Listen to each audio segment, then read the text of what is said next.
Bien, yo quisiera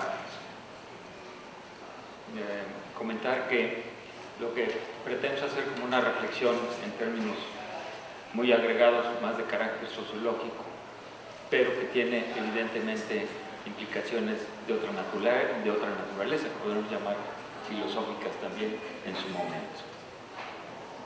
Y quisiera comenzar asumiendo como válida la tesis que expresa José Antonio Ramírez en su texto sobre la inequidad en la educación superior en México, donde establece que la inequidad y la desigualdad educativa finalmente son un reflejo de la inequidad y de la desigualdad social.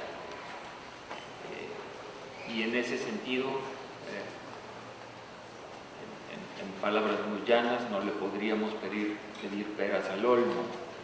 En una sociedad profundamente desigual e inequitativa, sería muy difícil encontrar un remanso de equidad y de igualdad social en algunas de las instituciones claves, como son las universidades. Y esto tendría, entre otras cosas, una potencial explicación, llamémosle así, de carácter sociológico y de carácter histórico. Se trata sobre todo de un problema o de una serie de tendencias claras que han venido estableciéndose y desarrollándose en muchos de nuestros países. Y yo voy a ejemplificar fundamentalmente con el caso mexicano, que es el caso que me parece más próximo y más cercano a nosotros. El caso mexicano, y retomo en parte el texto de Ricardo Becerra, donde habla sobre la equidad social en los últimos 30 años en México, muestra una serie de contrastes y de problemas en el modelo de desarrollo mexicano que se van traduciendo paulatinamente en unas realidades que se pueden sintetizar de la siguiente manera. La sociedad mexicana en los últimos 30 años se ha polarizado. La sociedad mexicana es más desigual ahora, al iniciar el siglo XXI, que de lo que era hace 30 años. En la sociedad mexicana, la riqueza se ha concentrado aún más y la pobreza se ha expandido de manera escandalosa. Hemos pasado por experimentos que van desde el modelo de intervención estatal mucho más agresivo, como pudimos haberlo experimentado durante los años 70, que pueden considerarse como la última parte de aquel estado intervencionista al que estábamos acostumbrados, y hemos atravesado, digamos, a través de la minimización del papel del Estado, con una serie de políticas que algunos han considerado y clasificado como políticas neoliberales. ¿Qué ha pasado en todo este tiempo? Ha pasado que, a pesar del cambio de los modelos, del estatismo al poco intervencionismo, lo único que hemos conseguido es económicamente tener una sociedad sin crecimiento práctico, sin crecimiento. El crecimiento ha sido muy pequeño y con polarización. Ese es el peor de los escenarios. Una sociedad que no crece, pero que sí se polariza. Ricardo Becerra da algunos datos. Por ejemplo, en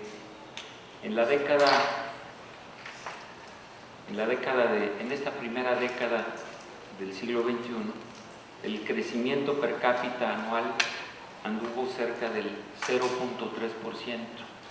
0.3%. En la década anterior, la de los 90, la del efecto tequila, deben recordar, el Producto Interno Bruto per cápita rondó el 0.9%. Y en la década de los 80, la fatídica década perdida, el crecimiento per cápita rondó el menos 1.8%. En resumidas cuentas, esta sociedad lleva como 30 años estancada en términos económicos. Y sin embargo, la pobreza se ha multiplicado. Al terminar la primera década de este siglo, pues andábamos por los 52.2 millones de mexicanos en condición de pobreza. Perdón, dato equivocado, 57.6 millones de mexicanos. Pobreza. Como unos 5 y fracción millones de habitantes más en pobreza de los que teníamos al iniciar el 2000.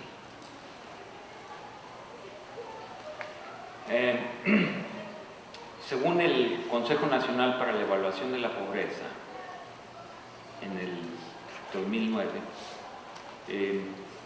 se informaba que el 44.6% de la población mexicana, es decir, 48 millones, podrían clasificarse como miserables o pobres. El 37.5% como vulnerables. ¿Vulnerables a qué? A la enfermedad, al desempleo, a los accidentes, a una serie de incertidumbres. Y es decir, que ese 37.5% se traducía en aproximadamente 42 millones de mexicanos que viven o vivían en ese momento en una incertidumbre permanente. Bueno, debo sumar a esto que en el transcurso de estos 30 años, pues inauguramos la democracia en México. Pasamos de un régimen de partido prácticamente único, dominante, a un régimen de partidos, de competencia y hasta de alternancia en el poder. Y sin embargo, las tendencias no se modificaron sustancialmente. Dice Provencio, otro importante economista, Sao por Becerra, que los 30 años que nos preceden no son el escenario de una idílica estabilidad, sino de oscilaciones contingentes que bajan y suben la actividad, el empleo, la producción, el ingreso y que excluyen y vuelven más desigual a la sociedad. Y mientras que en los años 70 pues difícilmente podíamos, o en los 80 mínimos, difícilmente podíamos presumir de que contábamos con algunos de las fortunas más connotadas del orbe, en la actualidad ya lo podemos hacer. Apellidos como los Slim, los Larrea, los Salinas, los Arango, los Servidje, los Azcárraga, los González, Roberto González, etcétera, pues forman parte de ese selectivísimo club de mexicanos que han llegado a las primeras líneas de la riqueza en el mundo. En tanto eso ha pasado, pues hay unas manifestaciones de desigualdad que son francamente escandalosas y algunas muy elementales. El salario mínimo en México durante los últimos 35 años se ha depreciado de tal forma que el salario mínimo actual conforma la cuarta parte de lo que era en 1976. Es decir, en estos 30 años el salario mínimo en términos reales ha decaído 78%. El costo de la mano de obra mexicana ha descendido desde los años 80 de manera considerable. Apostamos por abrir nuestra economía y sustentar nuestra competitividad en la mano de obra barata. Algunos economistas consideran que al paso que vamos, en unos años podríamos competir y rebasar a China en términos de mano de obra barata. En el 2010, el pago por hora promedio en México era de $2.91, que es 4 veces menor que en Alemania y 3 veces menor que en los Estados Unidos. En tanto, durante estos 30 años, estamos experimentando, o hemos venido experimentando, el llamado bono demográfico. Es decir, la cantidad de jóvenes que hay en el país ha crecido considerablemente, en términos absolutos y proporcionales. De manera tal que ahora tenemos muchos jóvenes. Dicen algunos economistas que si sobrevivimos es gracias a ese bono demográfico y no gracias a la economía. Quiere decir, cada vez hay más chicos moviéndose como pueden, donde pueden, y sumando esfuerzos en las familias para llevar algo y sobrevivir. Pero el bono demográfico se va a acabar. Y esos chicos se van a volver viejos, enfermos e improductivos. Y alguien va a tener que cargar con ellos y ya no va a haber bono demográfico. En fin, todas las estadísticas oficiales, ni siquiera son estadísticas subversivas, las oficiales establecen claramente el nivel de pobreza y de desigualdad que impera en México. Un cuadro muy sintético que traigo aquí establece que además estas desigualdades pues atraviesan condiciones de género, condiciones de espacio donde se habita y obviamente condiciones de raza. Voy a poner un ejemplo. El índice de diferencias, que le llaman índice de pobreza multidimensional, establece, por ejemplo, que si el punto de equilibrio es el 100, ¿qué tan lejos están del 100 ciertas situaciones sociales? Rezago educativo, por ejemplo. Si el punto de equilibrio es 100 y hacia arriba del 100 es el desequilibrio negativo, hacia abajo del 100 es el positivo. En el ámbito rural, el rezago educativo es de 168. Y entre la población indígena, el rezago educativo es de 230. Considerando que 100 es el equilibrio, 230 negativo. Y también consideremos, hay población, como la población de la tercera edad, 65 años o más, que está también en situaciones precarias. El rezago educativo entre esa población es de 313, considerando que 100 es el punto de equilibrio. Y así podemos hablar de acceso a los servicios de salud, acceso a la seguridad social, calidad y espacios de la vivienda, acceso a los servicios básicos en la vivienda, acceso a la alimentación y población en situación de pobreza multidimensional. En todos los casos, el desequilibrio negativo va y es claro en el ámbito rural y es más marcado en el ámbito indígena, en todos los casos. Y en el ámbito de género masculino-femenino,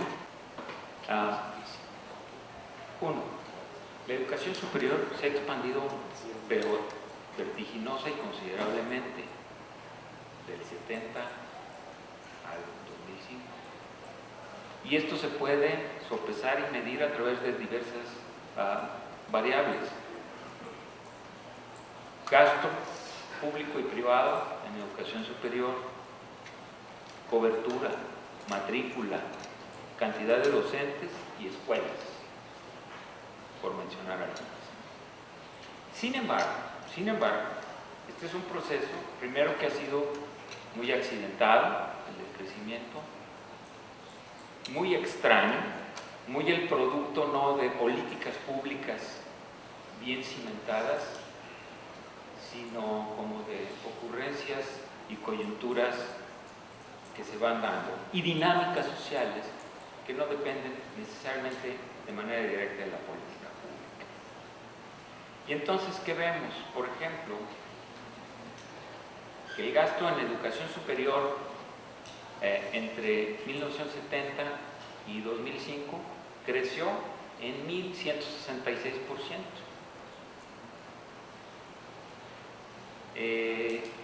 Sin embargo, este gasto ha crecido de manera desigual. Murayama fija como 4 momentos distintos. Uno es el momento 70-82. De nuevo, regresamos. El último momento, el último periodo de aquel Estado populista, interventor, etcétera, etcétera, encabezado por 2 connotados personajes de la política nacional, personalizado en ellos, Luis Echeverría, José Luis Portillo, ¿de acuerdo? Bueno, en el 70-82 el gasto en educación superior creció 630%. En parte explicable por algunas razones. Una, recuerdan el 68, una manera de reaccionar frente a una serie de demandas y de inquietudes en las universidades consistió en hacer crecer el gasto universitario. Y luego vino el boom petrolero, que se nos acabó en el 82, obviamente. Pero ese boom petrolero también se tradujo en una mayor inversión. Vinieron los difíciles años de la realidad, el giro creciente de las políticas públicas a un sector público más retraído, y entre el 83 y el 88 decreció el gasto público en la educación superior en 32%. Después vino el sueño salinista, ¿se acuerdan? Y en ese periodo, 89-97, aprox, el gasto superior en educación creció 84%. Después llegaría el relevo y entre el 98 y el 2005 el gasto en educación superior decreció 42%, de 84 a 42, pero siguió creciendo. Bien, ¿qué ha pasado en estos periodos? La matrícula, por ejemplo, en licenciatura entre el 70 y el 2005 creció 753%.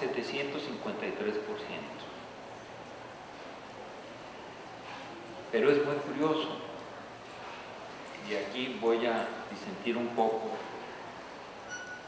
de nuestro invitado, el doctor Juan Luis Orozco, porque la tendencia indica que la educación privada en México ha crecido a tasas superiores que la educación pública en estos 35 años. Después vamos a matizar, pero mientras que la matrícula en la educación pública creció en 576%, la matrícula en educación privada superior creció 1.847%. Es decir, pues más de 3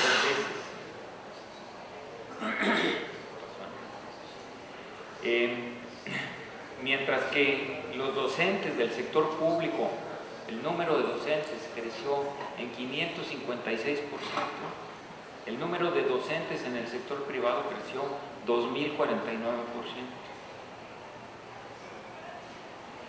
Y mientras las escuelas públicas en este periodo de 35 años crecieron 445%, las escuelas privadas crecieron 1.657%. Hay un crecimiento considerable, sobre todo, y eso es muy importante, a partir de los 80s, cuando la política pública se contrae, se retrae, y viene la idea de que el mercado nos hará libres. El mercado tendrá que equilibrar, digamos, lo que no se pudo hacer por la vía del Estado. Bueno, aparte de esto, es evidente que la educación universitaria ha crecido con muchas distorsiones. Por ejemplo, el crecimiento de ciertas profesiones versus otras. Las carreras administrativas, llamadas administrativas o de ciencias sociales, pues han crecido en proporciones mucho mayores que las ingenierías, pongamos por caso. Yo a veces he hecho la broma y la hago aquí en casa, no hay problema. Cada vez que terminamos una graduación, los chicos de Derecho, o sea, que todo el mundo quiere estudiar Derecho en este país, Derecho y Medicina. Cuando terminan las graduaciones, después de saludar a 250 chicos, felicitarlos y decirles adelante, que les vaya muy bien, le digo a algunas de nuestras colegas autoridades, ¿se imaginan que estos fueran ingenieros en sistemas? Los coreanos estarían temblando, pero no, hay una protección a eso y no es fácil acabar con los imaginarios sociales, los imaginarios individuales que empujan a los chicos a seguir estudiando cierto tipo de profesiones. En fin, bien, entonces la educación superior se ha expandido y sin embargo, la educación superior es insuficiente. El caso particular de las universidades públicas, las estadísticas lo muestran claramente. Promedio, 3 de cada 10 chicos que tocan a la puerta no pueden entrar.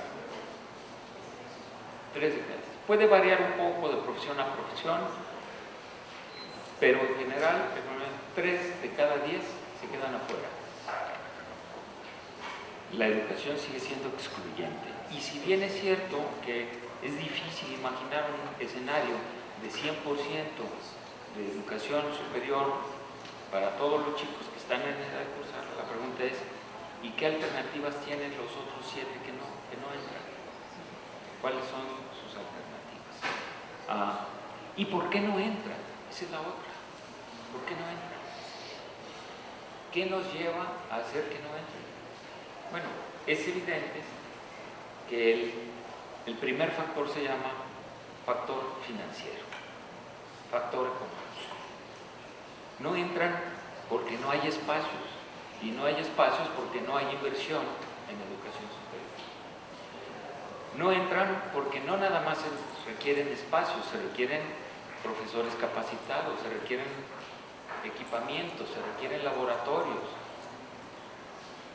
y todo eso cuesta. Y cuando uno voltea a ver, y este no es un fenómeno ni local ni nacional, sino, digamos, latinoamericano, llamémoslo así, cuando uno voltea a ver a las universidades latinoamericanas, y por lo menos a mediados de la década pasada, se establecía que alrededor de 90 centavos de cada peso invertido en educación superior se iba a pagar sueldos y salarios. La pregunta es, ¿qué se puede hacer con los otros 10 centavos? ¿Cómo se puede crecer con 10 centavos de cada peso? ¿Cómo se puede pagar a docentes? Entonces, tenemos un sistema de educación superior en expansión, con inequidades marcadísimas, con desigualdades y con paradojas. Un profesor universitario de tiempo completo del más alto nivel en nuestra Universidad de Guadalajara, sin antigüedad, ronda los $1,200 al mes. Digo, francamente, para alguien que dedicó su vida a hacer un doctorado, a prepararse y una serie de cosas de esta naturaleza, pues $1,200 son realmente un salario muy bajo. Pero si nos vamos con el profesor al que se le paga por asignatura, entonces estamos hablando de un profesor que aquí, por lo menos, y esta no es la excepción, las universidades públicas andan más o menos en la misma situación, pues no sé, gana alrededor de $7-8 la hora. Entonces, ¿qué tipo de enseñanza, qué tipo de calidad de enseñanza se puede esperar en esas condiciones? Y la política pública, hay que reconocer, ha empujado por lo menos a las universidades públicas hacia ese esquema. Cada día es la puerta para incorporar profesores de tiempo completo está más cerrada y más abierta para incorporar profesores de asignatura. Y ese es el esquema que viene, algunos sospechan, desde el Banco Mundial. Otros, bueno, simplemente lo dejan en la Secretaría de Hacienda. Y algunos ingenuamente creen que la Secretaría de Educación impone las políticas. Entonces, esa es la realidad en la que nos movemos. Y sin embargo, estamos obligados a expandir en la medida de lo posible el servicio educativo y a dar el mejor servicio educativo posible también. Y cada día somos juzgados socialmente con más dureza, al tiempo que estamos tratando de legitimarnos, digamos, en esta compleja y difícil actividad. Quisiera regresar al caso de la universidad pública y la universidad privada, porque creo que ahí hay que hacer un matiz y lo dije. En efecto, al menos Murayama lo sugiere y creo que tiene razón. Mucha de la educación privada que ha crecido en el país es una educación muy laxa. No se refiere a instituciones de la solvencia como el ITESO o el TEC de Monterrey u otro tipo de instituciones, ¿no? Refiere a lo que algunos han dado en llamar universidades garage. Y voy a explicar el término de universidades garage. Bueno, aquí les decimos universidades patito, pero las universidades garage, dicen, son aquellos hoteles de paso que se han ido reconvirtiendo en universidades. Y bueno, lo ejemplifican con una situación muy chilanga. La avenida Tlalpan estaba llena antes de hoteles de paso. Y ahora pasan por ahí, siempre hay una universidad nueva. Esas universidades garage, que son el producto de una política pública. De la política pública que dice, ¿quieres poner una universidad? Ponla, rápido, como quieras, no hay ningún problema. Lo que importa es que los chicos tengan dónde meterse. Porque esa es parte de la política pública. Ahora, esas son las salidas fáciles de la política pública. Entonces, tenemos ante eso, pues, los que creemos en la educación pública o privada de calidad, pero sobre todo pues los que estamos en la educación pública, tenemos ante nosotros un escenario muy triste y muy complicado, porque estamos convencidos de que hay que darle respuesta a esta población juvenil que no tiene oportunidades, que no tiene posibilidades. Y lo tenemos que hacer desde un espacio donde somos vistos raros y con sospecha. Por ejemplo, se nos dice, claro, ustedes lo único que hacen es generar profesionistas desempleados. La respuesta que yo tengo por lo menos a eso es que la universidad no genera empleos, digo, más allá de sus trabajadores, que ya son muchos, pero de ahí en más no genera empleos. Los empleos los generan los mercados laborales, y los mercados laborales son muy caprichosos. Un día reclaman una cosa y otro día reclaman otra, como todos los mercados. Entonces, si las universidades vamos a tener que danzar al ritmo que nos marcan los mercados, pues no nos la vamos a acabar, porque un día quieren una y otro día quieren. Las universidades forman personas, forman ciudadanos, forman sujetos, y le dan la oportunidad a estos sujetos de vivir experiencias únicas en su vida. Por ejemplo, de construir redes sociales determinantes para su futuro. Digo, eso no está instituido en las normas universitarias, sin embargo eso sucede. La experiencia universitaria, el acercamiento al conocimiento, pues tiene o no puede tener que ver con lo que te van a ofrecer en el mercado, pero a final de cuentas es una experiencia al conocimiento que el sujeto va a poder aprovechar y utilizar. Es una experiencia vital que la mayoría o una gran cantidad de jóvenes no debería perderse. Esa es la posición.